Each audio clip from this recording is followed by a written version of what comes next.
Vamos a continuar con la segunda actividad de hoy, que es un conversatorio que se titula Ricas, famosas, muertas y desaparecidas, y que parte originalmente de un fotolibro de Daniela Rosell que se publicó en 2002 y que generó una fuerte polémica en México y en otras latitudes, y concluye, por supuesto, digamos, es un arco que traza la línea por un alto contraste con el tema de los feminicidios. Está con nosotros Sergio Rodríguez Blanco, Alejandra Sánchez y Guillermo Sorno, quien va a presentarlos y va a hacer el ejercicio de moderar la mesa. Muchas gracias, Iván. Bueno, pues me da mucho gusto estar aquí. Muchas gracias por la invitación al Centro de la Imagen. Vamos a hablar entonces de este contraste de representación de lo femenino entre ricas y famosas y muertas desaparecidas. Sergio, ensayista, especialista también en temas de fotografía, comenzará con la exposición. Después seguiremos con Alejandra. Si hay algún punto interesante para discutir, lo haremos y después abriremos la mesa al resto del público. Sergio. Bueno, muchas gracias, Guillermo. Gracias a DENIF por la invitación, a Iván y Tala. Y bueno, pues me toca la parte aparentemente más edulcorada de este díptico, este montaje, pues quizá un poco benjaminiano de poner la parte que ahora verán con estas imágenes, si quieren directamente la ponemos ahí. Imágenes que mucha gente ya conoce, pero que quizá es interesante que retomemos porque generaron realmente esta serie Ricas y Famosas. Esta imagen es del 99, pero es una serie que Daniela comenzó a mediados de los 90 y que justamente por el paso del tiempo, del 95 al 2016, son pues más de 20 años, podemos notar incluso que son imágenes bastante, podríamos decir, noventeras, cosa que luego nos va a costar trabajo cuando veamos las imágenes muy recientes y que probablemente no tienen que ver con la recepción que tuvieron estas imágenes en su momento. Si observan esta serie, está esta imagen, está esta otra, como que hay un gusto bastante marcado por poner a estos animales disecados como centro de las composiciones. Y lo interesante en esta serie no es tanto que nos esté mostrando estos excesos del consumismo pues de los estratos ultra ricos de la sociedad mexicana, desde mi punto de vista, sino más bien el modo en que la fotógrafa logró acceder a estos espacios y documentar, porque son imágenes que están documentando, aunque nos pudieran parecer ficciones. Por supuesto, hay toda una estrategia teatral en el sentido de que se le pide pues a la modelo que ella escoja la manera en que quiere ser representada, pero observamos en esta serie cómo pues, estas ricas, y ricas seguro que sí, famosas, algunas sí y otras no, entienden su propia identidad. Ahora, ¿cómo o cuál sería la diferencia entre este trabajo y un trabajo, por ejemplo, etnográfico, donde va un fotógrafo a una comunidad, vive en la comunidad y trata de documentar lo que está sucediendo aquí? La diferencia es que, en este caso, el acercamiento del fotógrafo o de la fotógrafa es horizontal, es decir, estamos hablando de horizontal en el sentido socioeconómico, ¿no?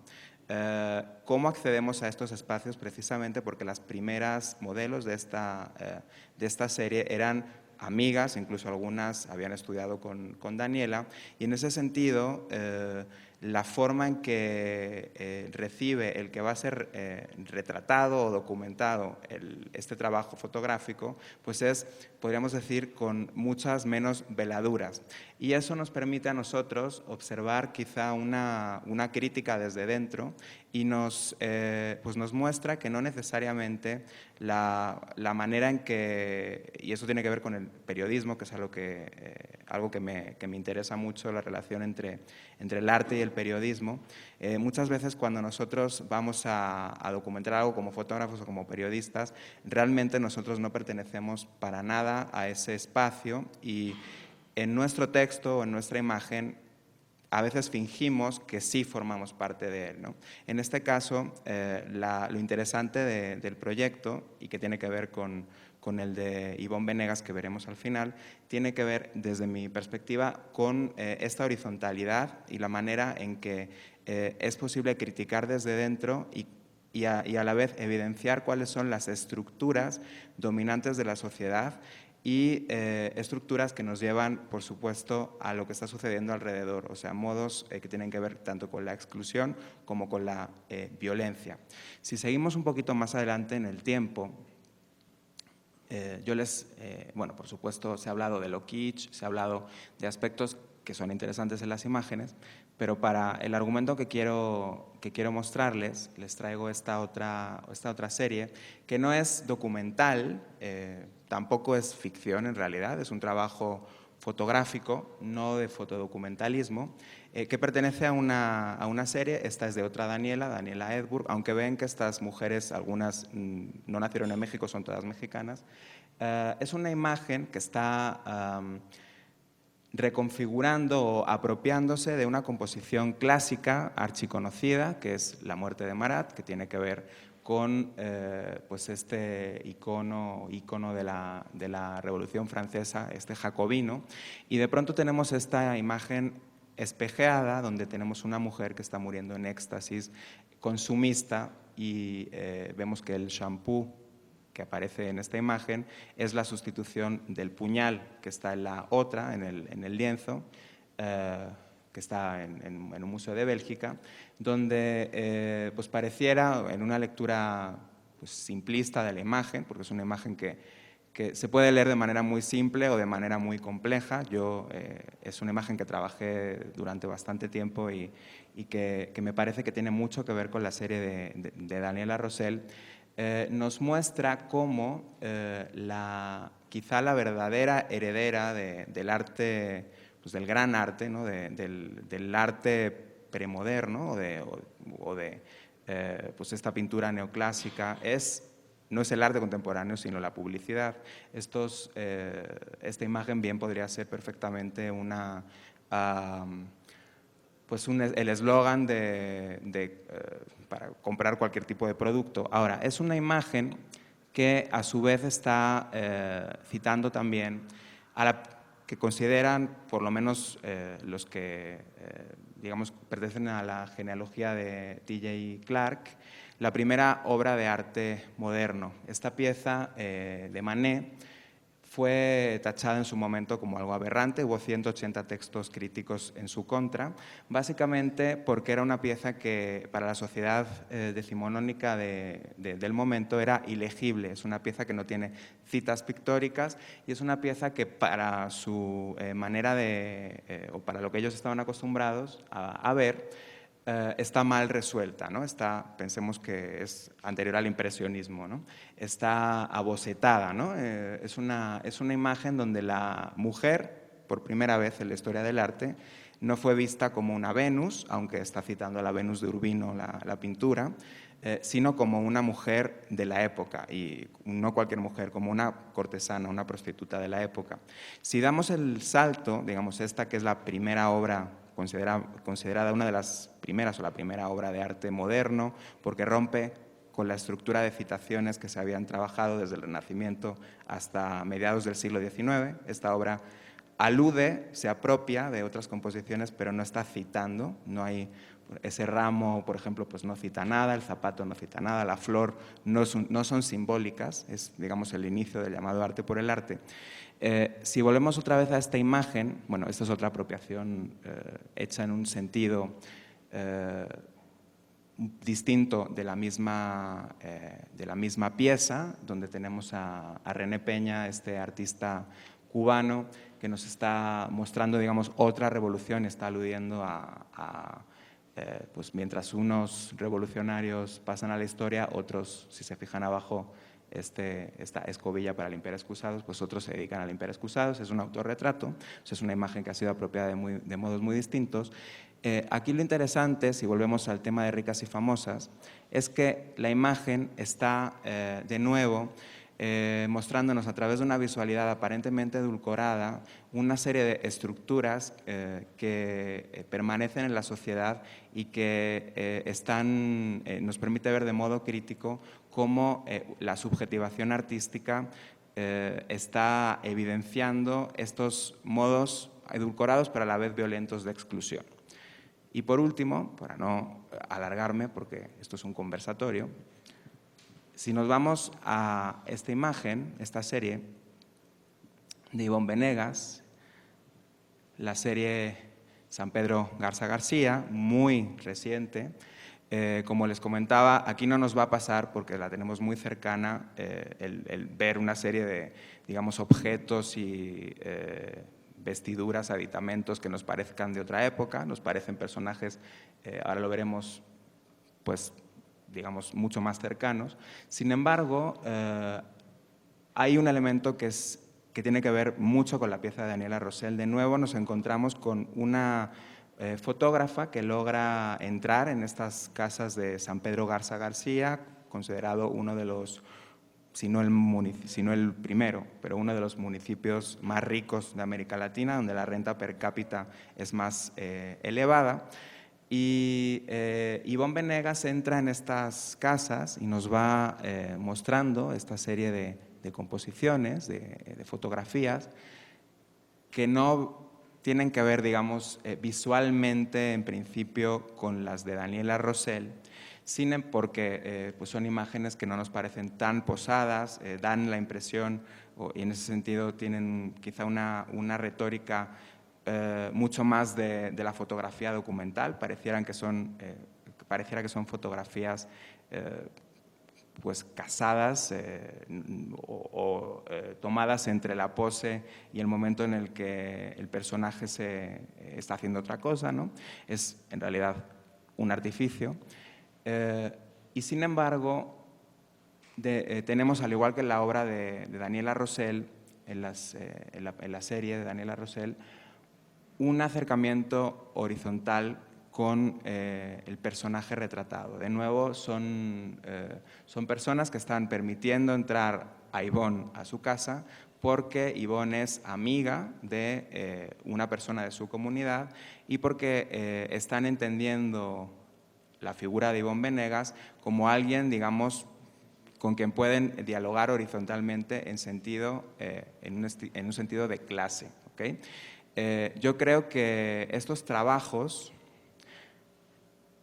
utilizan algo que me parece que es o que ha sido el gran éxito en el periodismo escrito del llamado nuevo periodismo latinoamericano, que es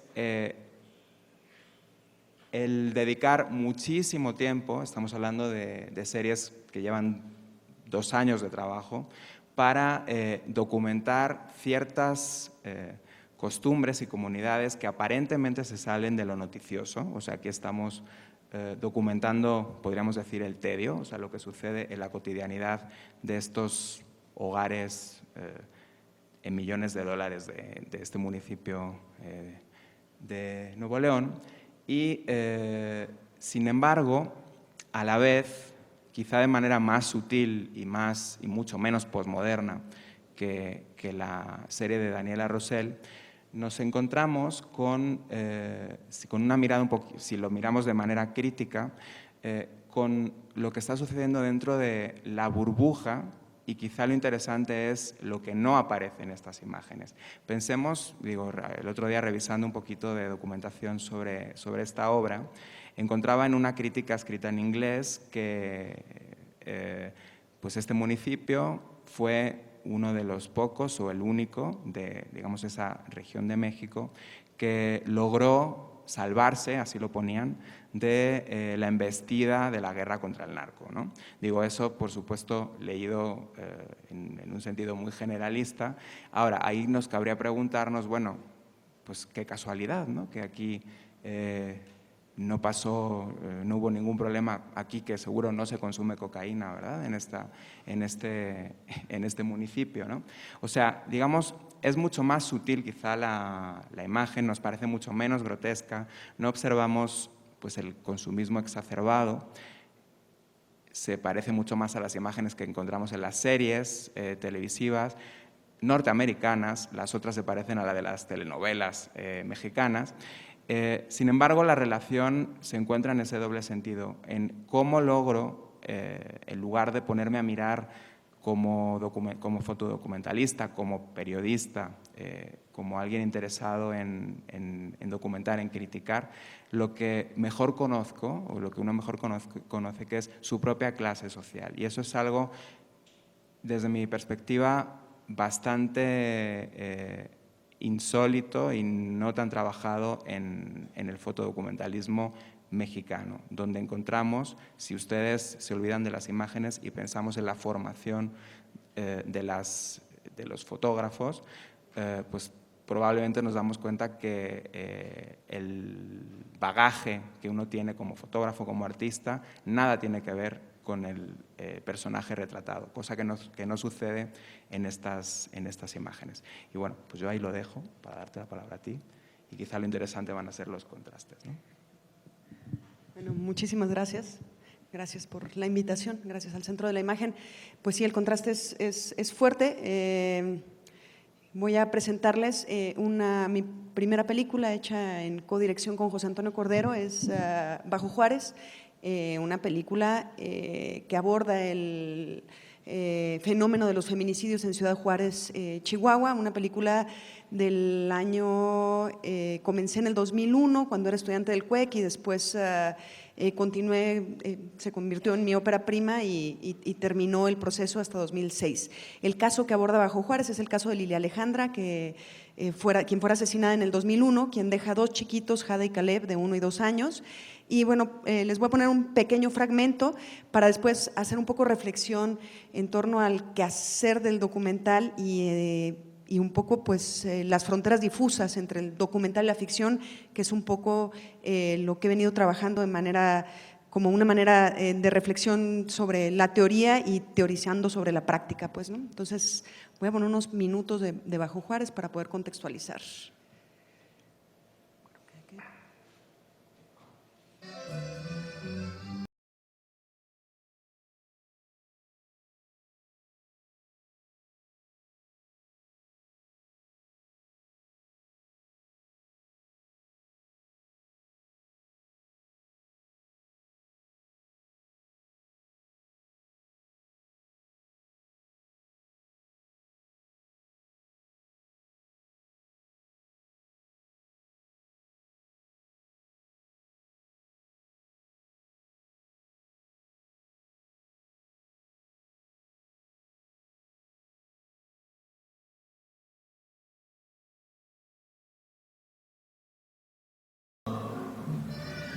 Durante esa semana que nosotros tuvimos a mi hija desaparecida, después de que yo me di cuenta que no se había quedado trabajando impuesta, que no estaba con ninguna discapacidad, que no le había sucedido un accidente, porque a la que primero yo dije, a lo mejor me asaltaron, me atropelló un carro, pero no quería aceptar la realidad de que se la podían haber llevado a alguien. Fue algo lo que yo nunca pensé, a lo que mi cerebro, mi corazón se negaban a aceptar. Ese día llegamos temprano, por lo regular todos los días que nosotros buscábamos a mi hermana llegábamos a las 12 o 1 de la mañana. Ese día llegamos alrededor de las 4 de la tarde. Íbamos llegando a la casa y se acercó una vecina que nos había estado ayudando a volantear y nos dijo, le dijo a mi mamá esas palabras a mí, nunca se me va a olvidar, que usted no te vayas a asustar, pero acaba de salir en la televisión que acaban de encontrar a una muchacha con las características de Alejandra. Dice, pero todavía no sabemos si es ella, no te vas a asustar. pero habla por teléfono para que preguntes. Entonces, todavía no quisimos hacer caso mucho a lo que ella nos dijo. Mi mamá entró a la casa rápidamente a hablar por teléfono a una televisora a preguntar, y yo me quedé con ella y le dije: Chela, explícame cómo fue. Y me dijo: pues mide lo mismo que Alejandra, tiene la misma altura, el mismo peso, el porte de los hombros. Y yo todavía no quería creerlo cuando de repente escucho un abrazo muy fuerte en el suelo. Cuando corro a la casa a ver qué era lo que se había escuchado, era mi mamá que estaba en el suelo y le digo: mamá, ¿qué pasa? ¿Qué pasa? Y estaba el celular en el piso y ella gritaba: no, mi hija no, mi hija no. Nos fuimos rápido al anfiteatro, que es donde llevan los cuerpos. Todavía en el camino yo decía: no, no es mi mamá, no es ella, no es ella, no es ella.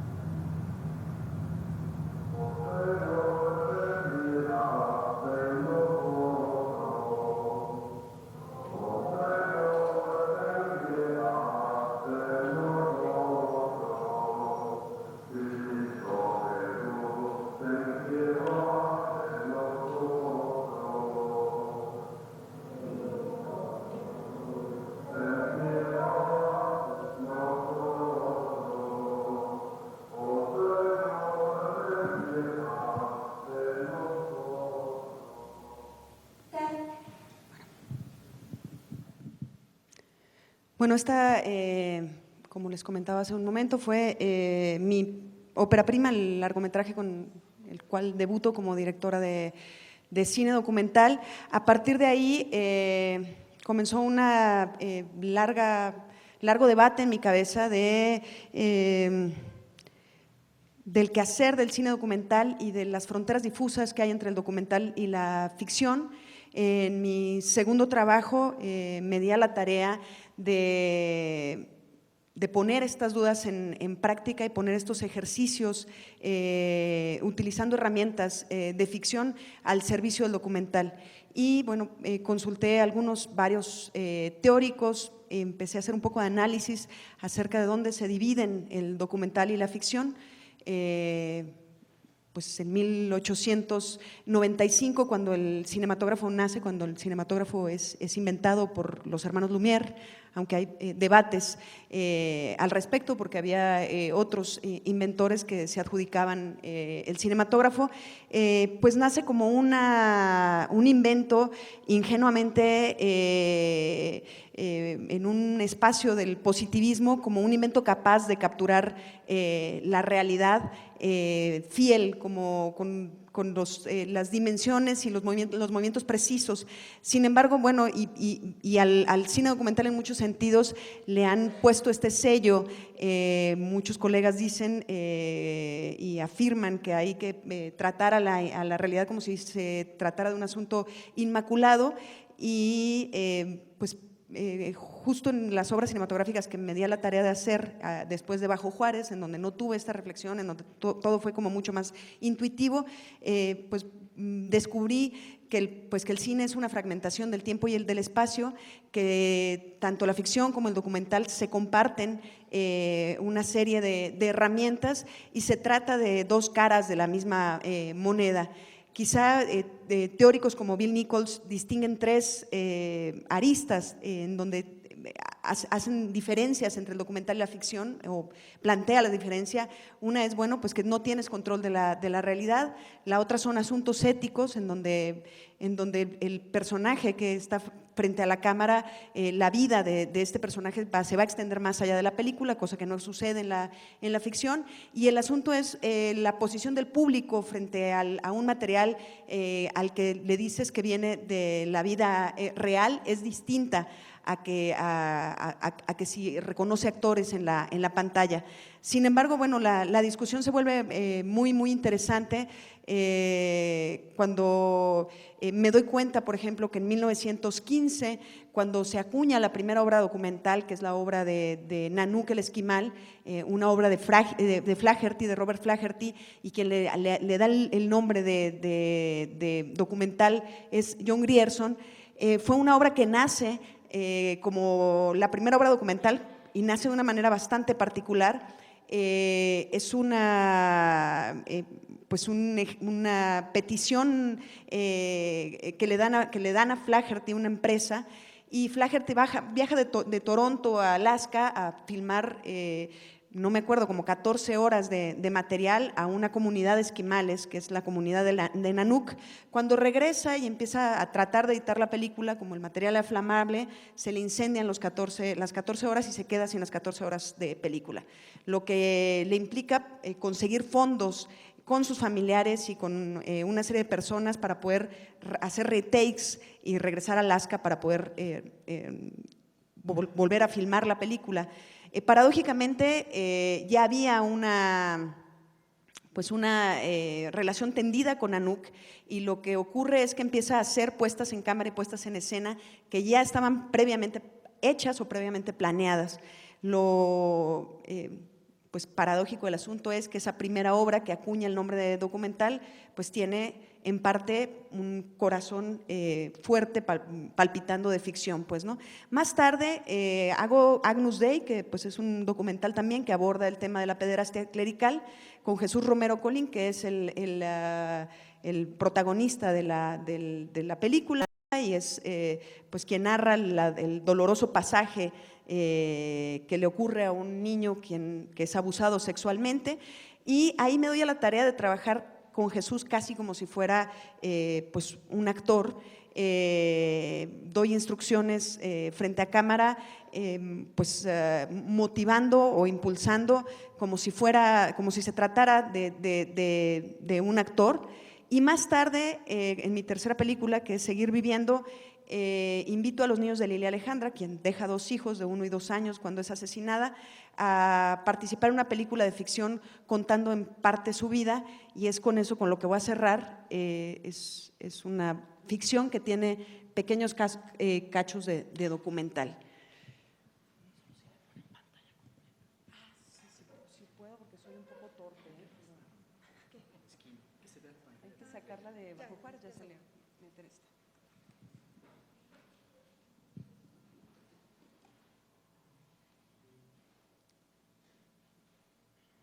Es muy al inicio, si quieres nos brincamos todos los créditos para no perder tiempo.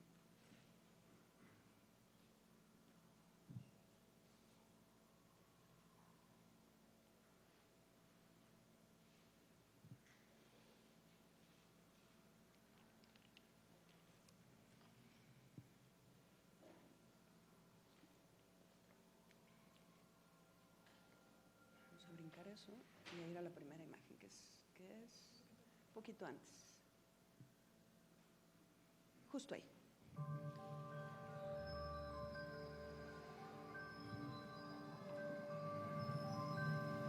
Bueno, el material que están viendo es un material que levanto y que registro cuando estaba filmando Bajo Juárez en el 2003 más o menos.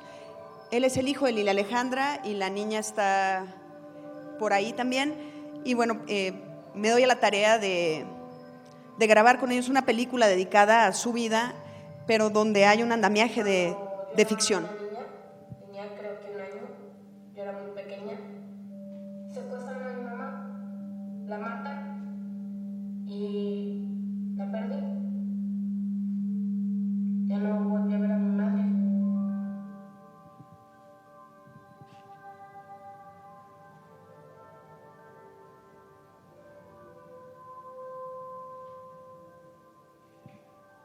Y solo quedamos yo, mi abuela y mi hermano en este gran mundo.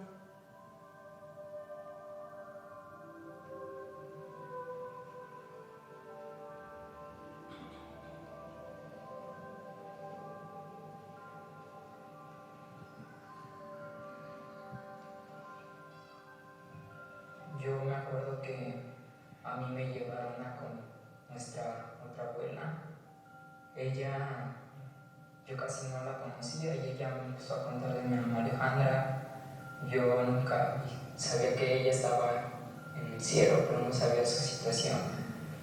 Ella me dijo que mi verdadero papá estaba vivo. A mí me lo contaron cuando tenía como 4 años.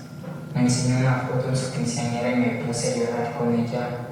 Y así me quedé dormido llorando con ella.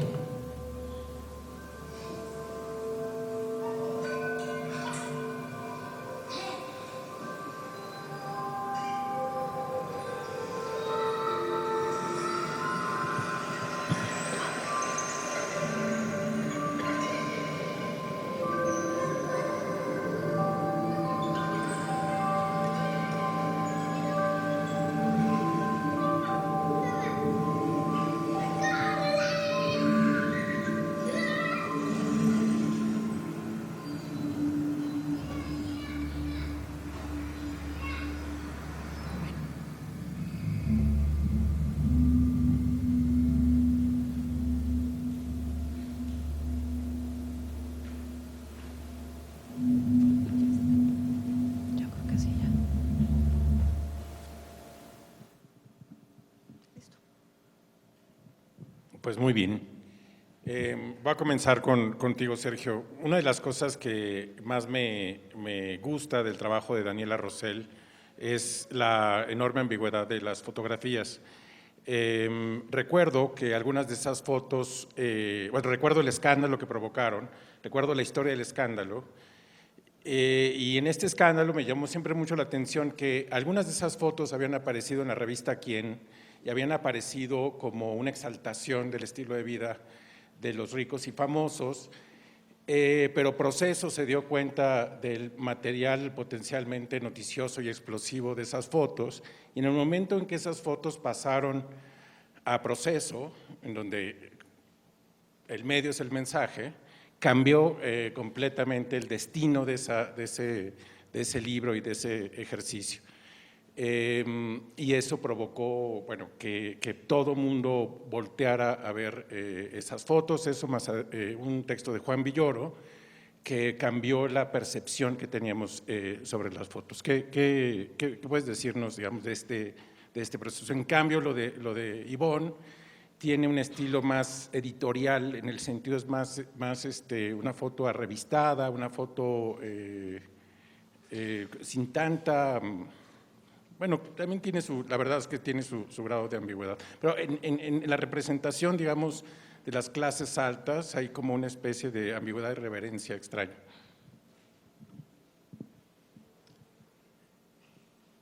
Los modos de distribución de las imágenes a veces hacen que las imágenes sean comprendidas de una manera o de otra, y eso nos demuestra en realidad que siempre son representaciones y no presentaciones, como en un sentido un poco quizá tardo, posmoderno, fueron entendidas estas imágenes en la crítica, ¿no?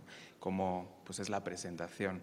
Ahora, es exactamente lo mismo que sucede a una mujer que de pronto un día se pone a reflexionar y se da cuenta que aquellas relaciones sexuales que tuvo con aquel hombre en realidad fueron un abuso, y nunca lo había pensado hasta que de pronto un día empieza a hilar A con B, y lo que se había entendido de una manera, de pronto se entiende de otra. Eso sucede con estas imágenes. Es más, son imágenes que pues generaron, primero, se generaron dentro de la amistad de Daniela con estas primeras mujeres. Otras que fueron viendo las imágenes querían también aparecer en esta serie, porque es la manera en que ellas mismas estaban representando, y estaban con ante una fotógrafa que ellas consideraban dentro de su propio estrato socioeconómico, ¿no? En el momento en que esas imágenes entran en otro modo de distribución, que también sucede al contrario, cuando el periodismo aparece en los museos, también las imágenes son leídas distintas. Esto generó primero una fuerte enemistad, el rechazo total de que esas imágenes aparecieran leídas así, y es para que veamos que en realidad lo que hoy creemos que es algo muy novedoso, que son los memes, pues viene de ahí, ¿no? O sea, es tomar una imagen, ponerle otro eslogan, cambiarle el modo de distribución, ni siquiera el significado, ni siquiera hace falta intervenir para que las imágenes sean leídas de manera muy distinta, no solo por el público, sino por los propios protagonistas, ¿no? Y creo que esa es la riqueza que tienen las imágenes y por eso seguimos investigándolas y seguimos retrabajando y volviendo a ellas, y por eso nunca está dicha la última palabra sobre ninguna imagen, aunque sea una imagen de las cuevas de Altamira de la prehistoria, ¿no? Siempre el horizonte de expectativa que genera cualquier trabajo que pertenece a la cultura material, una imagen, escritura, está sujeto a ser reapropiado por cada vez que vuelve a aparecer. Alejandra, a mí me llamó mucho la atención lo que decías. Yo vengo del mundo del periodismo narrativo, en donde todo el juego se trata de meter hechos reales en una estructura de ficción, hasta donde se pueda. Tú escogiste de plano dar el paso y ficcionalizar cosas, decías, de la vida de los hijos de Lilia. ¿Por qué ficcionalizar sería más efectivo, una manera más efectiva de mostrar algo o de mandar un mensaje sobre un hecho real? En realidad fue una experiencia muy personal la que viví con ellos. Cuando Norma Andrade sufre el atentado, Jade y Caleb yo los había dejado de ver muy pequeñitos, tenía muchos años que no los veía, y un poco fueron en calidad de refugiados a mi casa porque era el lugar menos, digamos, ubicado en la República Mexicana, y a partir de ahí pues yo les escribo una ficción un poco con base a lo que ellos y yo vivimos, pues, ¿no? Me parecía delicado meterme desde luego me daba me descolocaba mucho cuando hablábamos de Lilia Alejandra, cuando hablaban de los asesinatos de mujeres. Ellos crecieron con Norma Andrade, quien es una activista muy importante, y crecieron con el lenguaje del activismo de Norma en su ser y en su historia.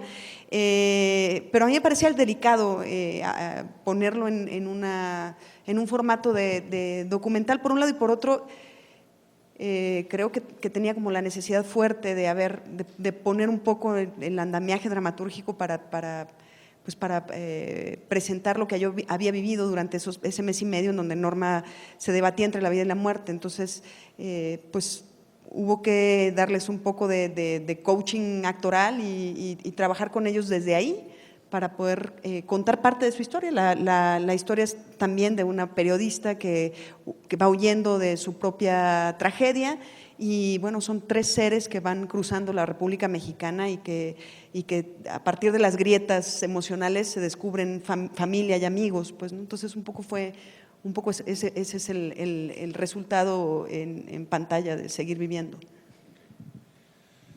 Regresando al tema de Ricas y Famosas y la representación, Sergio, en esto que dices de, bueno, esto no es escandaloso hasta que es escandaloso, tal vez la representación más popular de esta línea sea las ladies, y los videos de las ladies que también tienen un poder documental gigante. Y que dicen muchísimo de la sociedad mexicana y tienen exactamente este mismo paso, es decir, es una persona que es atrapada diciendo algo, digamos, en una situación que parecería completamente normal, que es, por ejemplo, reclamando que la dejen entrar a un restaurante cuya lista ya está cerrada, amenaza, y bueno, y se convierte en un tema viral, y es ahora también una parte muy importante de nuestro entender de las mujeres de clase alta. Yo creo que todos estos videos de las ladies y los lords serán lo que son hasta que alguien haga una lectura distinta y se dé cuenta que en realidad llevan inserto un enorme sentimiento clasista, o sea, el calificar de lady a alguien o de godín a alguien, o sea, son palabras que se utilizan y escuchamos cotidianamente dichas por otras personas, ¿no? Sin embargo, cuando nosotros colocamos imágenes o textos tomados de la realidad, digamos, tú tomas un video que es real, lo colocas en otro lado y le das una lectura, como sucede en estas fotos, porque son fotos que van acompañadas de un modo de representación o de distribución, o sea, aparecen en un libro, aparecen expuestas en un museo donde hay todo un hilo curatorial y donde hay una serie de textos. Yo creo que es en ese momento cuando, no es la única manera, pero eso permite ayudar a que el público pueda repensar de forma crítica cuáles son las categorías sobre las que se erigen estas prácticas normalizadas de exclusión, de sentimiento de clase, que están funcionando diariamente en nuestra sociedad, ¿no? O sea, no nada más son los videos de las ladies, o sea, es el propio nombre que le ponemos, ¿no? Queriendo decir en el fondo, bueno, le vamos a decir lady, pero en realidad se comportó como todo lo contrario, ¿no? Pero, o sea, es una manera de exteriorizar algo que quizá no está muy resuelto dentro de los modos en que nosotros como sociedad convivimos unos con otros y con una serie de categorías que utilizamos todos los días en el periodismo y que las absorbemos de manera completamente acrítica, ¿no? Yo creo que estas series justamente juegan en ese intersticio que, sin decirlo, quizá lo vemos menos en la segunda serie porque nos es mucho más cercana en el tiempo, están siendo críticas a través de la ironía, ¿no? Ahora, hay distintos tipos de ironía. La primera, por supuesto, es muy grotesca, mucho más grotesca, porque es el exceso del consumismo. Sin embargo, si nosotros pensamos las imágenes de Ivonne Venegas y visualizamos todo lo que estaba sucediendo alrededor de este municipio. El otro día, revisando estas piezas, decían algunos entrevistados, bueno, nosotros, la verdad, los sanpetrinos no salimos de aquí a menos que vayamos a Estados Unidos, ¿no? O sea, si tú le colocas esa cita textual a una de esas imágenes, estás modificando completamente la manera en que la podemos leer, ¿no?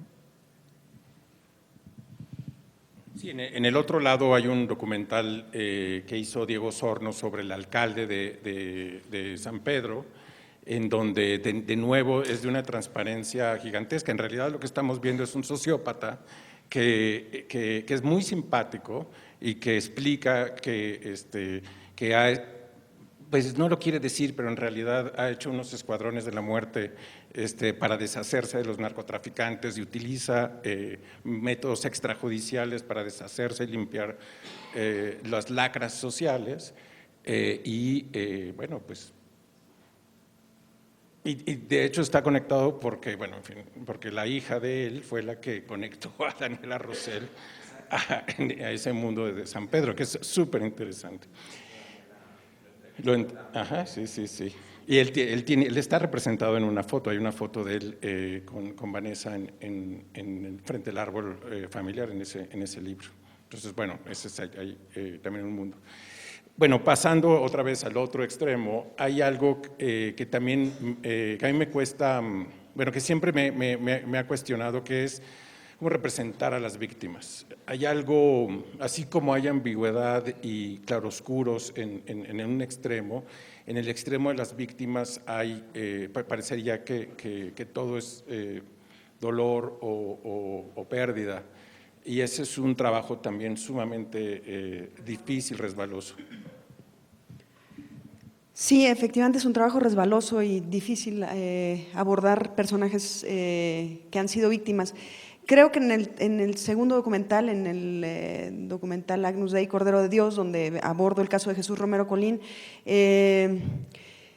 pues a mí lo que más me interesó y lo que más me atrajo de Jesús después de hablar, bueno, pues con gente que había pasado experiencias fuertes, en el caso de Maciel, con hombres ya de 70 y pico de años, con otras víctimas más o menos de la edad de Jesús, que Jesús ronda más o menos los 26 años.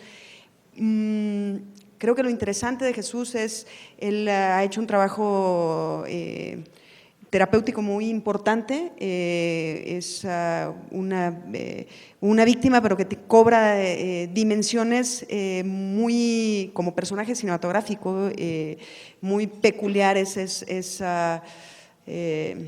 Para mí fue muy fuerte trabajar con él, porque había una parte en donde decía, bueno, yo sé que me enamoré del cura y finalmente no deja de ser un abuso.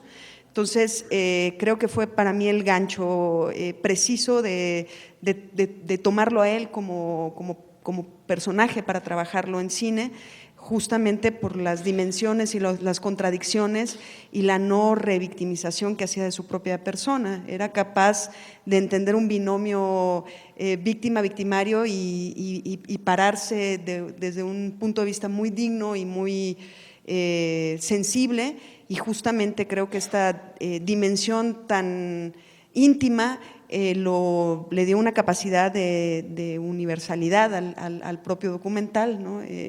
Eso me di cuenta en las exhibiciones que fueron más allá de México, pues, ¿no? Aún me sigue intrigando el tema uno, que es la ficcionalización de la vida de los niños para poder representar el mismo dolor. No, o sea, sí, insisto que no es un paso fácil para un documentalista, en el caso, si fuera periodismo, sería como lanzarse al vacío, es muy difícil, es un método muy incierto, digamos, para los que hacen documentales o los que hacemos periodismo. No acabo de entender las razones por las que te atreviste a dar el zarpazo.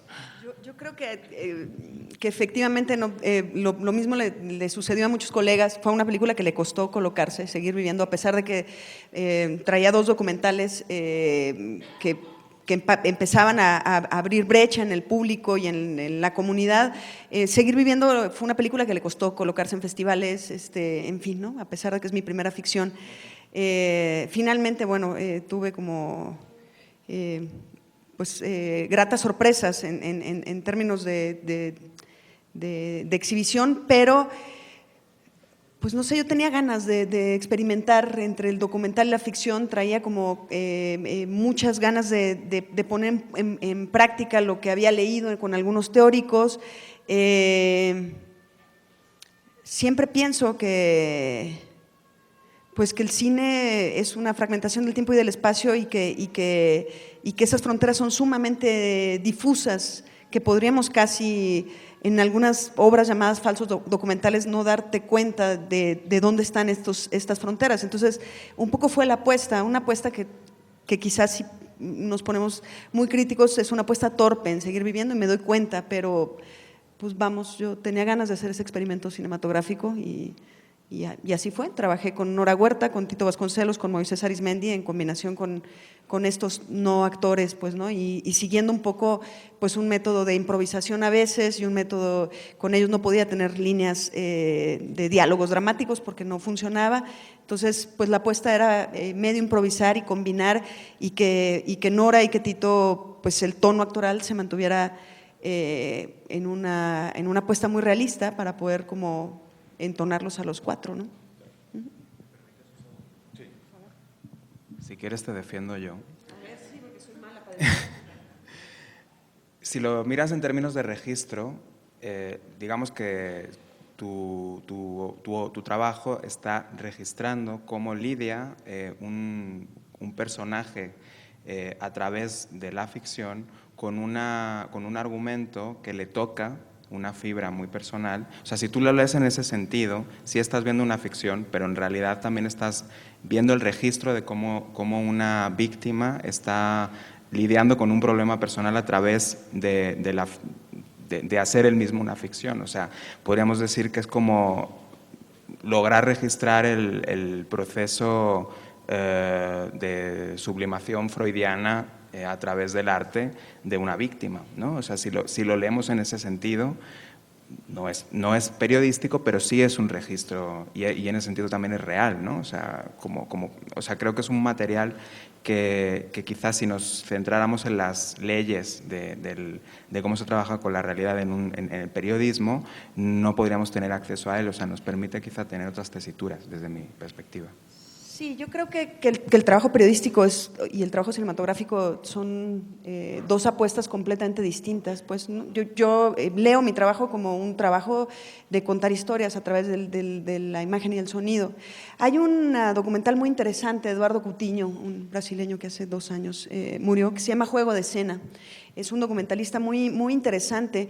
Pone en un teatro de Sao Paulo un cartel que dice, si tú eres mujer, tienes entre 17 y 70 años y una historia que contar, ven y cuéntamela. Entonces se forma una fila inmensa de mujeres y las va entrevistando y van contando, bueno, pues historias entre variopintas, ¿no? Entre tristes y muy trágicas, y las combina con testimonios de actrices a las que las instrucciones que les da Coutinho a ellas es: no puedes mover una sola letra del testimonio. Entonces, el mismo testimonio no sabes, a veces te das cuenta, pero a veces no sabes cuál es el testimonio, si de la mujer de la vida real o el testimonio de la actriz. Pues, ¿no? Es una apuesta muy interesante que devela en muchos sentidos pues estas fronteras difusas y esta apuesta del cine en donde la pregunta es, los hermanos Lumière en 1895, cuando filmaban La llegada del tren, ¿era ficción o era documental? Porque bueno, pues hay una decisión de poner la cámara en un lugar y dejar que la máquina se venga encima, ¿no? Afectando al espectador. En fin, hay una serie de decisiones que bueno, pues seguramente los seres humanos tenemos la necesidad ontológica de capturar la realidad, pero ni los físicos pueden. Hay un principio que se llama el principio de la incertidumbre, en donde justamente ese aparato con el que mides la realidad te da un principio de no certeza, pues, ¿no? Bueno, tal vez tenga que ser una pequeña disclosure aquí. Yo soy hijo de un documentalista. Mi padre hacía documentales de interés, de promoción turística de México. Entonces, no saben la cantidad de veces que vi cómo mejoraba, en fin, el pueblo, la iglesia, cómo todos sus modelos eran de una blancura impoluta y que representaban a los indígenas en México. Entonces, claro, lo que ahora quedan de esos documentales, que fueron documentales hechos en los 50 y 60, o sea, durante el alemanismo y después, es más bien una representación de la ideología de entonces, más que del México de entonces. Entonces quedan unos documentos muy interesantes. No hemos hablado de Ivonne Venegas, creo que merece más profundidad. Yo creo que estas imágenes de Ivonne, o sea, el origen es distinto. Ivonne Venegas es la hija de un fotógrafo. Ella crece en la frontera y este fotógrafo fotografiaba a la clase alta de Tijuana, y esas imágenes pues de este fotógrafo contradecían toda esta imagen que teníamos sobre la frontera, lo pachuco, lo tijuanense, y daban como una idea, una narrativa distinta de la frontera, unas imágenes simplemente de las clases altas. E Ivonne creo que es fiel a esa herencia y esta mirada entre respetuosa bueno, y el retrato, digamos, de lo que está detrás. Sí, yo diría que su trabajo en ese sentido es bastante fino, pero que surge de un proceso previo de pensamiento, tratando de no destruir, pero al menos sí problematizar las estructuras, tanto de la propia retórica de la imagen, de cualquier revista de sociales. De hecho, si volvemos al trabajo que se mostró sobre San Pedro Garza García, hay que recordar que bueno, es el primer lugar, yo creo que Latinoamérica, donde un periódico que fue El Norte sacó un suplemento exclusivamente para este municipio, que solamente se distribuía ahí, que es, digamos, el padre o el abuelo de lo que hoy es Club Reforma, porque Reforma y El Norte son la misma empresa.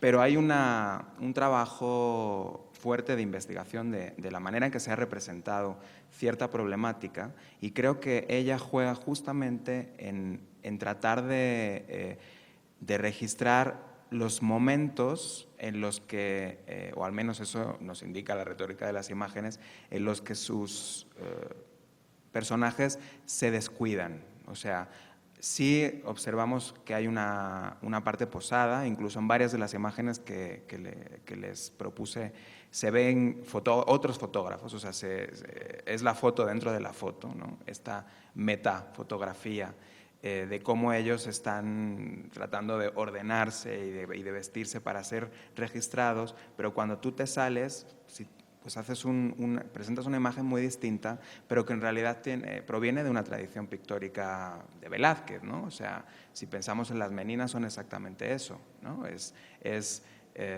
Pues el pintor que está, lo que pasa es que aquí no vemos a Ivonne dentro de las obras, pero es este juego de espejos o este juego de fotografía o cómo están fotografiándote a ti, donde podemos reflexionar sobre cómo estas familias se representan a sí mismas, pero también nos muestra una manera menos trabajada o menos banal o sea, exagerando hacia arriba o hacia abajo, es decir, queriéndolos poner como opulentos y ostentosos, cosa que podría hacer muy fácilmente con ciertos ángulos probablemente de estas casas, o poniéndolos del otro lado, pues muchos de ellos, de hecho casi todos, colaboran con organizaciones no gubernamentales, dan un apoyo a ciertos estratos más necesitados de la sociedad. Se los digo porque me estuve escuchando varias entrevistas ayer y esto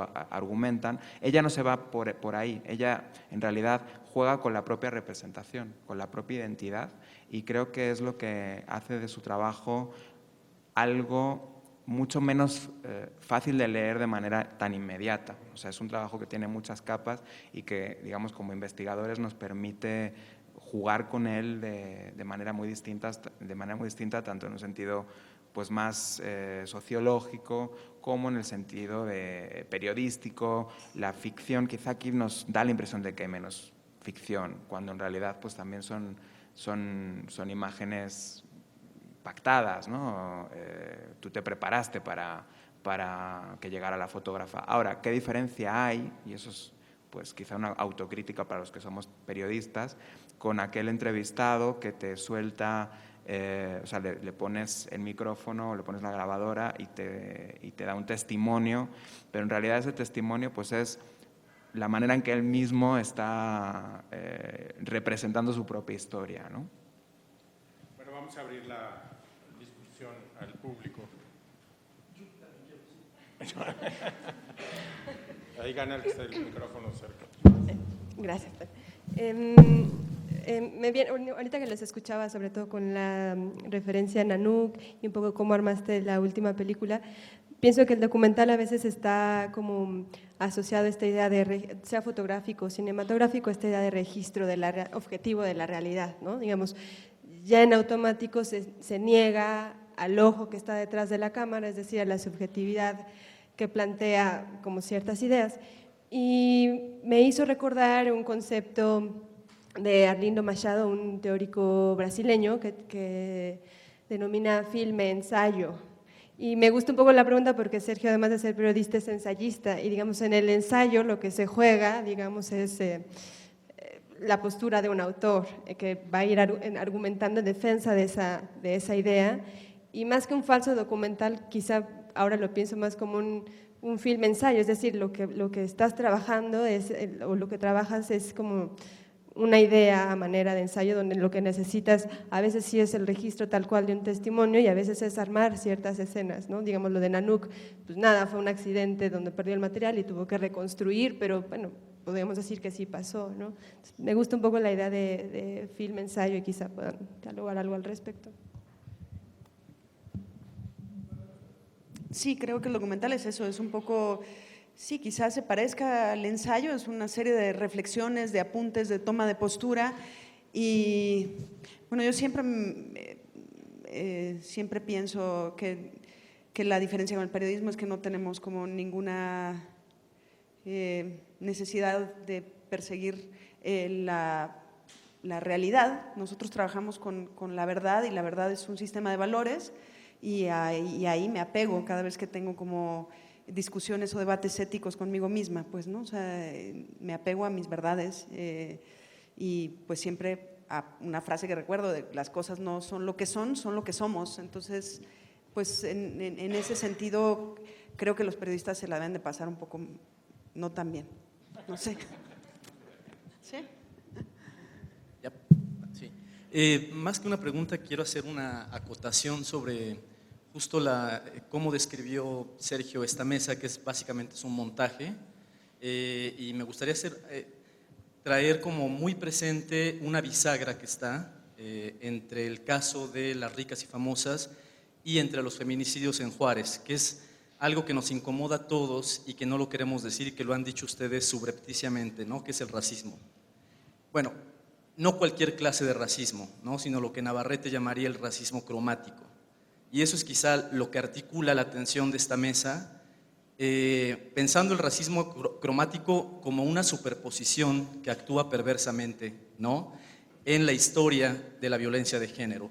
Y justamente nosotros, así como digamos, Osvaldo Zavala propone descreer de esta narrativa oficial del narcotráfico donde hay buenos y malos, creo que también debemos descreer de que los ricos están allá o las ricas están allá y las morenas están allá. O sea, hay una integración muy perversa del Estado, ¿no? Y yo encontré un ejemplo que me parece iluminador para pensar cómo se superponen.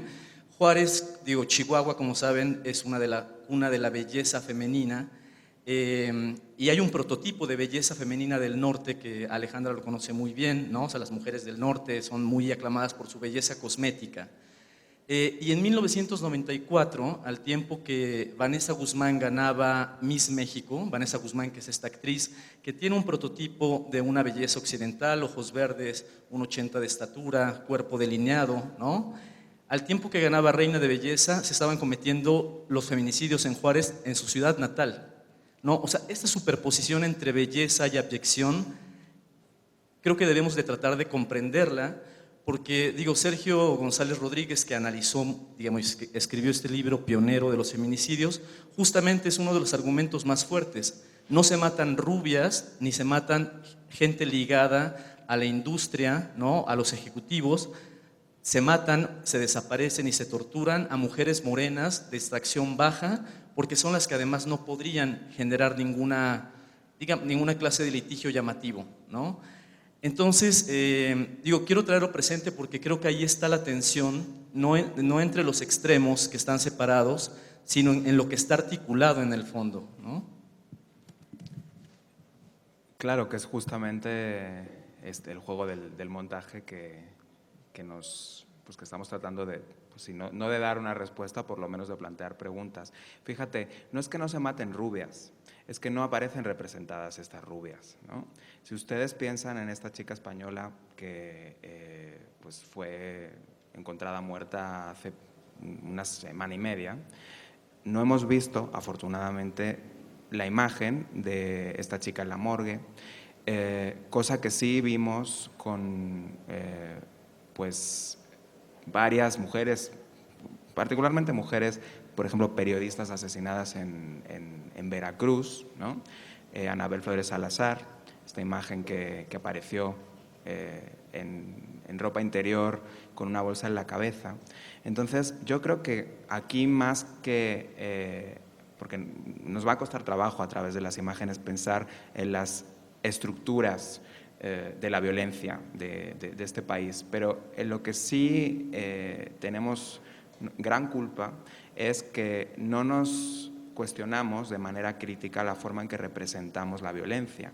O sea, quizá a través de un ensayo o de un artículo periodístico, sí se podría publicar una reflexión sobre el tipo de imágenes que encontramos en esta chica española que desafortunadamente fue secuestrada y asesinada, y hacer una reflexión ahí de, pues no hemos visto ni queremos ver las imágenes de las que seguramente sí hay un registro, porque sí hay registro, pero no las hemos visto. Y eso no lo decimos, pero sí decimos que no hay rubias asesinadas en Juárez, ¿no? O sea, cosa que dudo que sea cierto, ¿no? El problema aquí es en los modos de representación de la violencia, que en el fondo encierran una manera quizá bastante plana de ver la realidad, y que por supuesto tiene que ver con el clasismo y con el racismo. Nada más hay que ver las portadas de ciertos periódicos que tienen su pues versión para cierto público con un mayor poder adquisitivo, y el mismo periódico tiene otro producto periodístico para otro público que considera que sí puede ver cierto tipo de imágenes. Es la misma empresa, pero pues a unos se les muestra de una manera, a otros se les muestra de otra, ¿no? Esto hay que decirlo. Sí, digamos, en las formas de representación, pero en las propias estructuras de poder. Digo, una de las imágenes más perturbadoras cuando yo vi Bajo Juárez es la imagen de Sully Ponce, ¿no? O sea, lo que Sully Ponce entrañó en ese momento cuando tú estabas trabajando, que Maya también estaba trabajando alternativamente en Juárez, y bueno, y ves Sully Ponce, el estereotipo de belleza que ella representa, la frialdad y la frivolidad con que trata los feminicidios, ¿no? Digo, a mí esa imagen cuando ella aparece, digamos, es un trabajo de montaje, evidentemente, pero es un trabajo que muestra también lo que son las estructuras internas de poder que finalmente administran esta maquinaria de matar. Sí, estoy de acuerdo con lo que dices, pues la imagen es muy perturbadora porque justo es el levantamiento del cuerpo de Lilia Alejandra, y Norma hace mención de que la procuradora de justicia se atacó la risa en frente del levantamiento del cuerpo de su hija. Pues creo que coincido en que esta representación de la misoginia, de la violencia contra la mujer, es doble una vez que es adquirida por el escaparate de los medios de comunicación, y es además un escaparate que llega a formar la opinión de los y las ciudadanas. Efectivamente, en Juárez fue el caso muy sonado, tan sonado como el de la chica española de la semana pasada, de una chica holandesa que agarró su mochila y tuvo la desfortuna de terminar en la lista de las mujeres asesinadas. Sin embargo, claro, no hay una representatividad mediática, y en ese sentido el clasismo, la misoginia está claramente representada en las chicas maquileras que han sido violadas y asesinadas, ¿no? Quizá habría que, no sé, sobre el comentario de Iván, habría que como profundizar y quizá comprobar si esta pigmentocracia funciona, sobre todo en el caso de estas mujeres, ¿no?, que participan en concursos de belleza y están justamente ligadas con el crimen organizado, ¿no? Es decir, este otro escenario me hace pensar que es mucho más complejo que el tema del color, ¿no? Sobre lo que comentaba Sergio de esta relación entre el fotógrafo, o mejor dicho, el etnógrafo y su objeto de estudio, hay un artículo, o por lo menos hay un estudio de Patricia Macé, ¿no?, sobre domésticas a principios del siglo XX, que es muy interesante porque ahí lo que plantea Patricia es que es más bien el dueño que él hace de fotógrafo y registra a sus domésticos.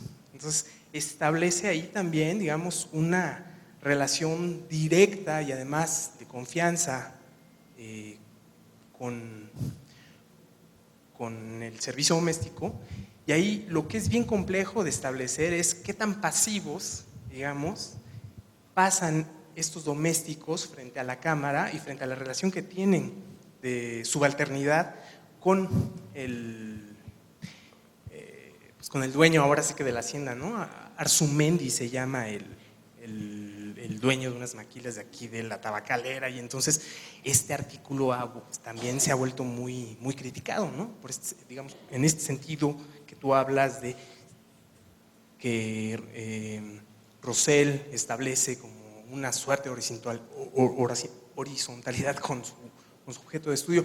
No sé, habría que pensar si en realidad estas relaciones no son mucho más viejas, ¿no?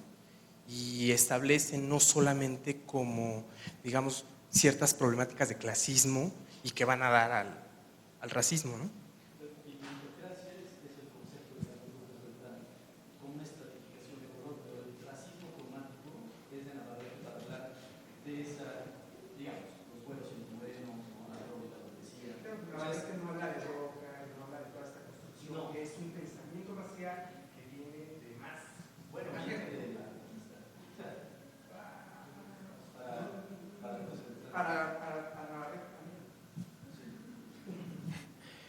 Yo creo que es importante siempre preguntarse cuál es el modo de enunciación de una imagen, sobre todo cuando se trata de una imagen que lleva un estrato documental. Y, a ver, modo de enunciación siempre hay. Lo que pasa que con estos trabajos es que nos queda claro cuál es el modo de enunciación. O sea, nosotros muchas veces cuando vemos una imagen no sabemos cuál ha sido el proceso del fotógrafo para llegar ahí. Tú no sabes si hubo meses de trabajo o es una imagen que uno llegó, fotografió y se fue, ¿no? Y siempre que nos preguntamos por el modo de enunciación, ahí aparecen conceptos que tienen que ver con el poder y cuál es cuál es el modo hegemónico o cuáles son las hegemonías que aparecen en la imagen. O sea, cuando el patrón o el señor de la casa fotografía al servicio, pues él ya está escogiendo, primero, la manera en que los va a fotografiar, está escogiendo cómo van a aparecer presentados. Hay un modo de enunciación claro en esa imagen, completamente vertical, quizá clarísimo, y creo que es muy, muy buen ejemplo el que pones. Sin embargo, ese modo lo tenemos en cualquier fotografía, en realidad, ¿no? Quizá no de manera tan evidente. Lo que pasa en estos trabajos, tanto en el de Daniela Rosell como en el de Ivonne Venegas, es que el modo de enunciación se logra a través de una cotidianidad con lo documentado, a través ya sea de una amistad personal o de que te presentan en ese círculo social, y entonces tú entras en el círculo social como uno más o como, bueno, pues eres admitido, cosa muy distinta a pues, un fotógrafo que va a caminar por las calles y a ir tomando, o sea, no metiéndose en la intimidad de los hogares, ¿no? Lo que yo valoraba, y creo que es interesante también como un paradigma de estudio y de investigación, es pensar estas imágenes no nada más por lo que nos están mostrando de la sociedad mexicana, sino también por la manera en que han sido construidas. Y en ese sentido son mucho más transparentes, porque tú sabes cómo fueron construidas las imágenes, que otras que nos llegan en los medios y que quizá tenemos ahí, por su propia retórica objetivante, la idea de que son más reales, o cosa que no es cierto. Además, yo nunca opongo realidad a ficción. La realidad es una. Yo pongo ficción a no ficción porque yo me dedico a escribir sobre no ficción, porque pues una novela también habla sobre la realidad, ¿no? En ese sentido, pues son tan reales las ficciones como las no ficciones, ¿no? No he escuchado que Sergio o alguien hable abiertamente de dónde nace. Nace literalmente Daniela Rosell y el proyecto. Y ahorita con lo que voy a decir se explica perfectamente la horizontalidad y el asunto desde adentro. Daniela Rosell es nieta de Guillermo Rosell de la Lama, que fue un político priista de toda la vida y obviamente también alcanzó las mieles de la gobernatura de su estado natal, Hidalgo. Daniela Rosell, después de como Memo Osorno lo dijo, bueno, más bien este asunto de proceso, portada de proceso, hay que comentar, que ese es otro asunto de medios y de circulación de la imagen muy curiosa. Me dijeron, no lo sé, que en algún momento hay una fotografía de Graciela Iturbide que apareció en la portada de proceso, lo ignoro, pero es la única vez hasta donde yo sé que una fotografía que nació de un proyecto autoral ocupa las páginas de proceso. Pero bueno, retomo. Daniela Rosell, después de lo de proceso, no da entrevistas, no aparece públicamente, etcétera, etcétera, y eso ha sido. Pero a ver, ¿de dónde viene todo eso? Daniela Rosell no es ninguna ingenua, como ella misma trató de exculparse un poco por muchas presiones.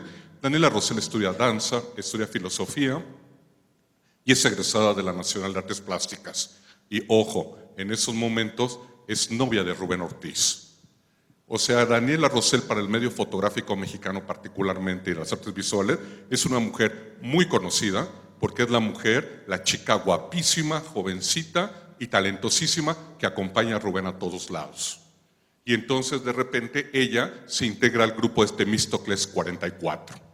Y en una exposición colectiva de Temístocles 44 con Vargas Lugo, con Sofía Taboas, con todos los que sabemos, de repente le invitan a ella a hacer una participación para la exposición de múltiplos. Entonces ella prepara un llavero con la mayoría de estas imágenes impresas en Minilab de a peso y además en doble cara, ¿cómo se llama? Cubiertas con este acetato, con esta mica como de credencial y con una gran argolla. Es un llavero y que se presenta en Temístocles, casi habrá que decir que sin pena ni gloria. Entonces, unos meses después, y aquí entra en acción un personaje fundamental que también lo soslaya, Pedro Meyer.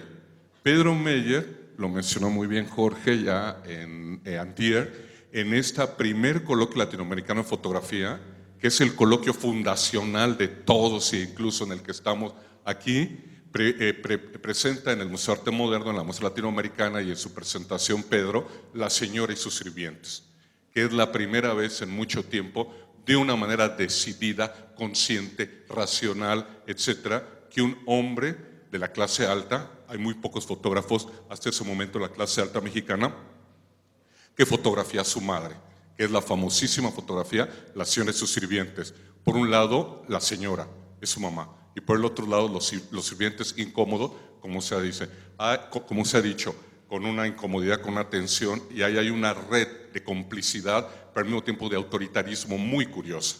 Ojo, Pedro no sigue por esa línea de una crítica del poder. Años después, con la muerte, con la enfermedad y consecuente muerte de sus padres, hace aquel fresco extraordinario de fotografía para recordar que toca el poder de una manera muy tangencial.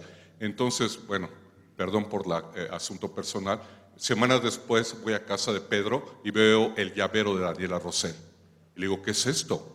Es una cosa maravillosa. Entonces me dice, es la exposición de Temístocles, que y Daniela me trajo el llavero para lo que yo pueda. Entonces yo estaba preparando una exposición generacional, de las que tradicionalmente hice durante muchos años, para Fotoseptiembre, que fue en la Casa de las Bombas de Xochimilco. Yo, Daniela, no sabía que estaba fotografiando, la conozco de correrías con novia de Rubén Ortiz y todo. Entonces le digo, oye, quiero que me prestes 4 de estas imágenes para la exposición generacional. Y dice, sí, Armando, por favor recomiéndame un laboratorio, porque nunca he impreso copias finas. Y además, ojo, en este libro de A Shadow Born, La sombra que nace en la tierra, de Elizabeth Ferrer, donde incluye este portfolio de cómo releer a Mickey Mouse de Rubén Ortiz, se ve la clave también del asunto, el cromatismo, el asunto de la complicidad en 2 vías y la solución en 2 vías, en el propio trabajo de Rubén Ortiz, y que después Daniela Rosell hace en Ricas y Famosas, un asunto como que no toca mucho las realidades, y otra que es una complicidad, un juego, un asunto fársico deliberado, claro. ¿Por qué? Porque las chavas son sus amigas del colegio, son sus primas, son las otras hijas de gobernadores que ella vivió y convivió de eso.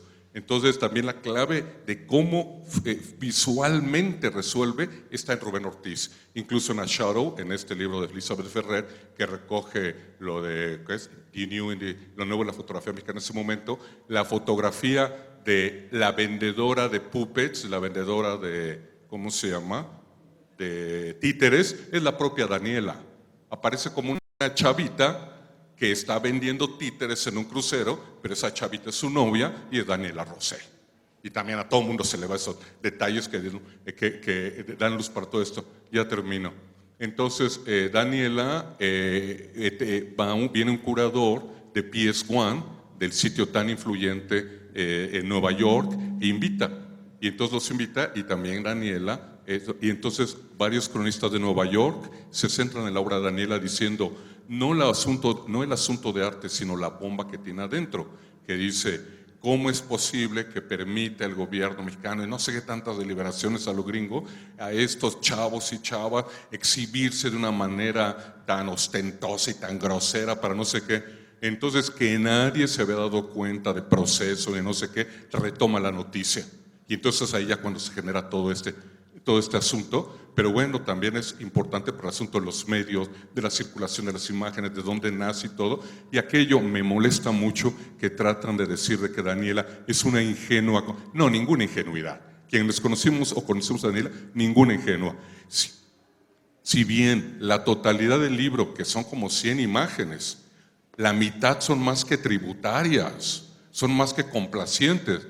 Pero ese conjunto que yo tengo contabilizado como de 20 y tantas imágenes, que es la que estamos viendo en museos, galerías de análisis, justifican cualquier cosa. La de Rovirosa Aguada y todo. Y bueno, y puedo hablar otras cosas de Ivonne Venegas, pero más bien puntualizar eso, porque aquello de que no se diga abiertamente que Daniela está y nace en el poder y todas estas relaciones con los artistas y todo, pues sí, eso habla mucho de cómo se inserta Daniela y después la presencia de Debroas con Daniela y de la OMR y demás, etcétera, etcétera. Muchas gracias por el contexto sobre Daniela. Y no, yo lo mencioné para justamente no acaparar el tiempo, pero hay algo que también sería importante decir, que es una autocrítica para todos. Cuando hablamos del trabajo de una mujer, siempre hay un hombre atrás, siempre que el vestido. O sea, fíjate que no hacemos esto y no hacemos lo mismo con el trabajo de un artista hombre. Nunca. ¿Dónde nació? ¿Dónde estudió? Yo una vez lo hice para un medio, no voy a decir con quién, y eso costó que ese artista muy conocido escribiera quejándose de cómo era posible ¿no? Lo bueno que era un reportaje, no era un ensayo, era a través de la voz de otras personas. Pero sí, es cierto, es verdad. Yo por eso decía que es completamente horizontal, sus compañeras de la universidad, o sea, de amigos. Sin embargo, tampoco es justo centrar los discursos solamente en ese aspecto, porque si fuéramos justos y nos pusiéramos a contar el árbol genealógico y las conexiones, tú hablaste de Meyer y de su estatus también socioeconómico, pero podríamos hablar de muchísimos otros, pero eso nunca lo decimos cuando son artistas hombres, ¿no? Y porque no es un tema. Entonces, aquí, por supuesto, eso es importantísimo para entender las imágenes, pero como autocrítica para todos, porque todos lo hacemos, la forma en que hablamos del arte cuando es mujer, sí incluimos... No, yo no digo eso. Para nada. No, para nada. No. Si lo que dijiste es todo el contexto, ¿no? Pero a lo que me refiero como autocrítica en general, no en este caso, es que siempre que hay una mujer es... Porque claro, Valeria Luiselli, sí, claro, pero pues es que... o sea, siempre... Y no lo hacemos al contrario, ¿no? Como si una mujer no pudiera... Pues me imagino que cuando es un matrimonio, es una pareja, pues siempre va a haber, obviamente se va a comentar el trabajo de uno con otro, pero digo, un poco por mi obsesión de de criticar la forma en que narramos las cosas desde las narrativas, es simplemente ese comentario, ¿no? Pero por supuesto ayuda a entender las imágenes.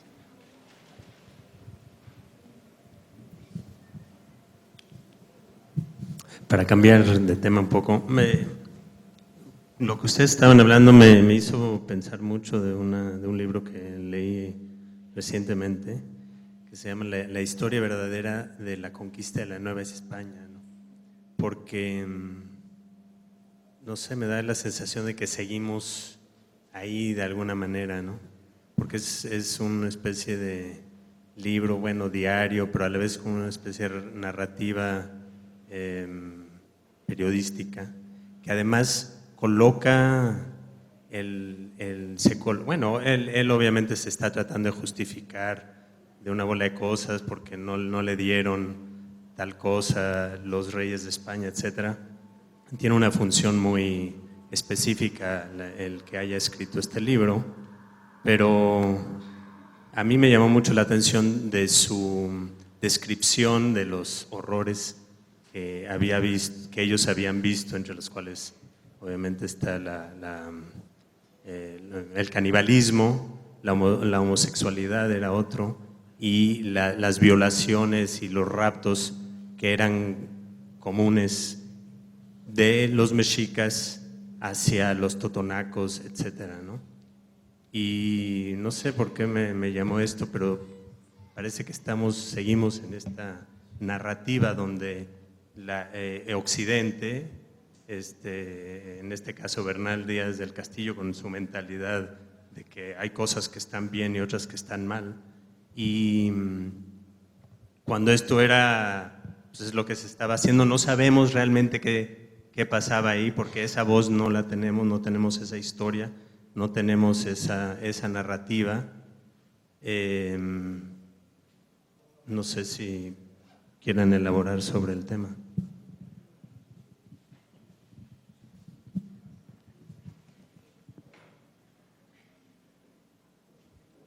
Cuando, o sea, esa mirada exotizante de América Latina pues sí, viene desde las primeras crónicas de Indias, ¿no? Donde creo que fue Juan Ramón Pané el primero que habló de una fruta latinoamericana, hablaba de la guayaba, y después de estar 2 años, él era un monje, creo que era dominico, en una isla del Caribe, después de 2 años conviviendo con la población nativa de ahí, regresó a España para decir que una guayaba era como un membrillo. O sea, no tuvo otra forma de hablar de la alteridad más que a partir de la cultura dominante, ¿no? Yo creo que eso es contra lo que tenemos que luchar justamente, y si no lo podemos, o sea, no digo que tú no vayas a ver lo otro con respecto a lo tuyo, porque eso es casi imposible no hacerlo. Pero volviendo un poco al modo de enunciación, lo que hay que hacer entonces es ser sincero con la forma en que tú estás enunciando las imágenes, desde dónde estás tú trabajando, ¿no? Es mucho mejor decir, estoy haciendo una crónica de una pasarela de modas, pero yo soy fotógrafo deportivo y te voy a proponer un trabajo desde mi mirada como fotógrafo deportivo, que tratar de fingir o de encontrar las retóricas que los otros, en que los otros trabajan ese tipo de producto. Yo creo que, tanto de la parte, como les decía al principio, aparentemente edulcorada de estas imágenes, porque en el fondo esconden aspectos muy oscuros de nuestra sociedad, como en la manera de representar la tragedia, la violencia. Creo que siempre es importante, tanto como creadores, en tu caso, como de mi lado, como investigadores o como creadores de discurso acerca de las imágenes, siempre preguntarnos por esos, no solamente por la imagen en sí misma, sino por la manera en que se está enunciando esa imagen, ¿no? Y de qué tanto sabemos de la forma en que fue preparada la imagen, porque eso incide siempre, sí o sí, tanto en la imagen misma como en la manera en que es leída, ¿no? Yo es lo que diría con respecto a tu reflexión, que desde luego es muy vigente porque es una forma que duró siglos de enunciar y de narrar, que arrastramos lo queramos o no, y que creo que es importante neutralizar, si no cambiándonos de mirada, al menos reconociendo pues, que va a haber aspectos de la realidad que tú solo vas a poder ver desde tu realidad, ¿no? Pero no desde la superioridad, sino más bien como una realidad diferente, ¿no? Tenemos espacio para una pregunta más, si alguien del público quiere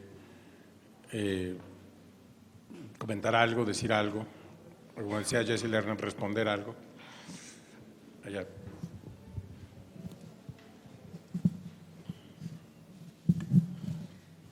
Bueno, a mí me parece muy interesante lo que comentaste de ver las cosas diferentes desde nuestra realidad, porque yo creo que yo vi el documental y toda la exposición desde un contexto muy diferente. Yo no soy de aquí de la Ciudad de México, yo soy de La Laguna, en el norte, de hecho estoy muy cerca de Juárez, y a mí me tocó vivir cuando lo que era Torreón, Coahuila y Gómez Palacio estaban en las 3 ciudades más peligrosas del mundo.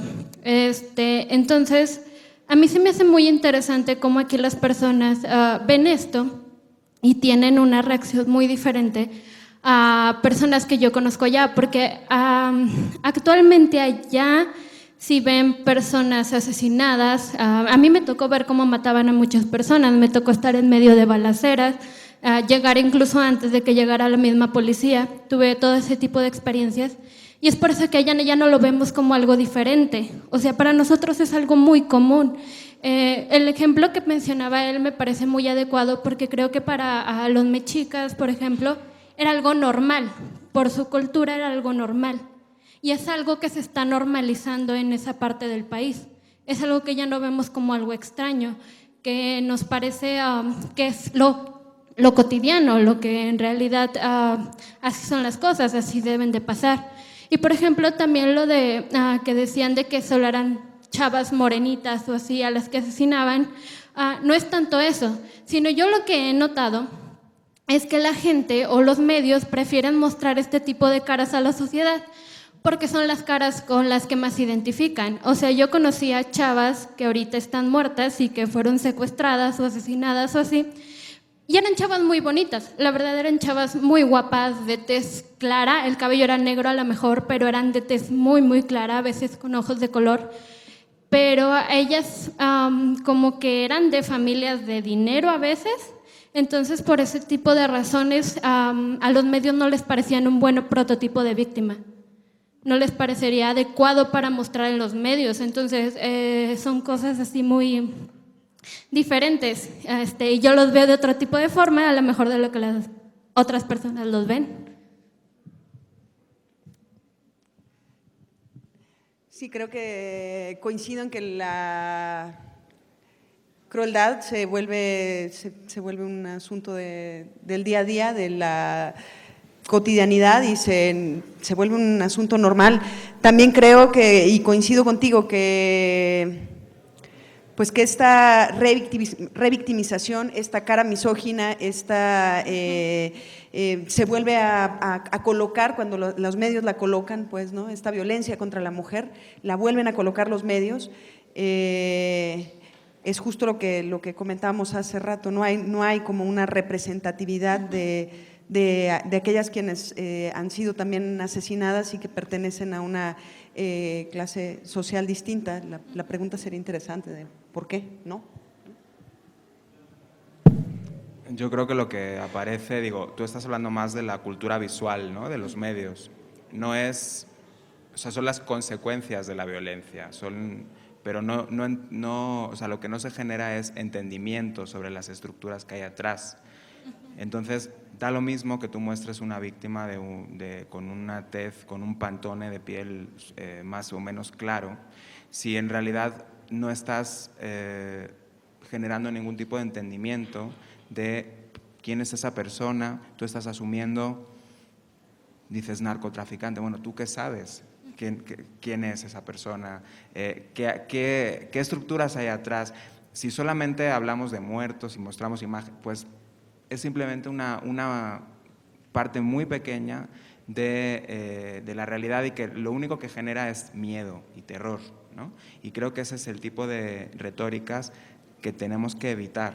Por eso mostrar una persona que ha sido asesinada, pues denigra su propia imagen y la imagen de su familia, y yo es algo que siempre repetiré, porque si no fuera así, o sea, tú irías a un funeral de un familiar, seguramente no vas a tomarte una selfie, no vas a registrar eso, no lo vas a subir a tu Facebook, ¿no?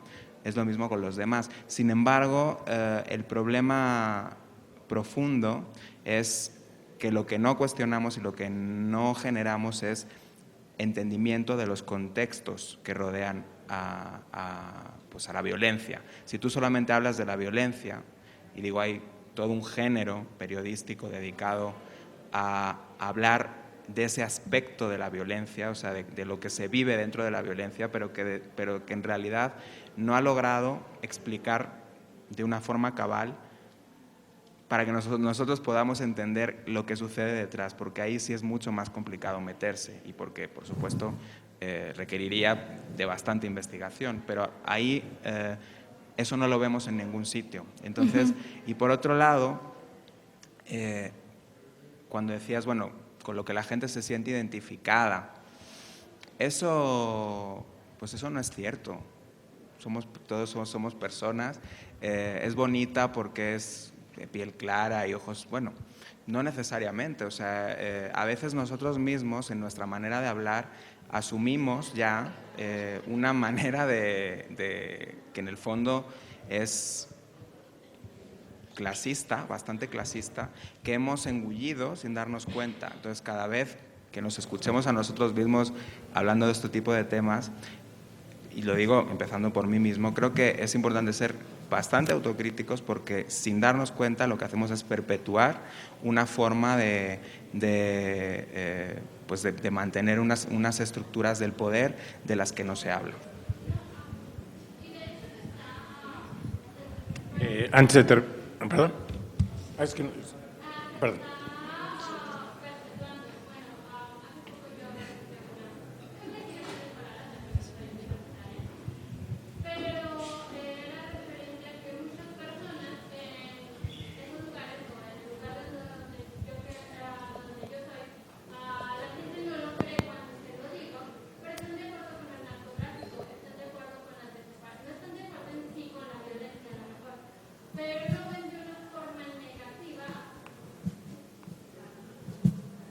La violencia que existe, tienen esta como que idea, la cultura, por ejemplo, de los llamados buchones y buchones, allá abundan mucho.